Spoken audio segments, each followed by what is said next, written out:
Office കെട്ടിട വിവാദത്തിൽ K മുരളീധരനെതിരെ മന്ത്രി വി ശിവൻകുട്ടി. കെ മുരളീധരന്റെ കുടുംബമാണ് ബി.ജെ.പിക്ക് ചവിട്ടുപടിയായി നിൽക്കുന്നത്.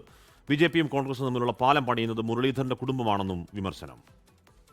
തിരുവനന്തപുരത്ത് വി കെ പ്രശാന്ത് MLA ഓഫീസ് ഒഴിയണമെന്ന് ബി.ജെ.പി കൗൺസിലർ ആവശ്യപ്പെടുമ്പോൾ അതിനെ കുടപിടിക്കുന്നത് കോൺഗ്രസ് നേതാക്കളായ കെ മുരളീധരനും ശബരിനാഥുമാണ്. കേരളത്തിൻ്റെ മുഖ്യമന്ത്രി പിണറായി വിജയൻ പ്രധാനമന്ത്രിയുടെ ഏജന്റാണെന്ന് പച്ചക്കള്ളം പ്രചരിപ്പിക്കുന്നത് RSS കോൺഗ്രസ് അജണ്ടയാണ്. അത് മുരളീധരനെ പോലുള്ളവർ ഏറ്റെടുക്കുന്നത് ലജ്ജാകരമാണ്. യഥാർത്ഥത്തിൽ ബി.ജെ.പിയുടെ ഏജന്റായും അല്ലെങ്കിൽ അവരുടെ ഒരു ചവിട്ടുപടിയായും നിൽക്കുന്ന ആരാ? മുരളീധരൻ്റെ കുടുംബം തന്നെയാണ്. ബി.ജെ.പിയും കോൺഗ്രസും തമ്മിലുള്ള പാലം പണിയുന്നത് മുരളീധരൻ്റെ കുടുംബമാണ്. അത് മറച്ചുവെക്കുന്നതിന് വേണ്ടി മുഖ്യമന്ത്രി അതിൽ വലിച്ചഴക്കുന്നത് ഖേദകരമാണ്.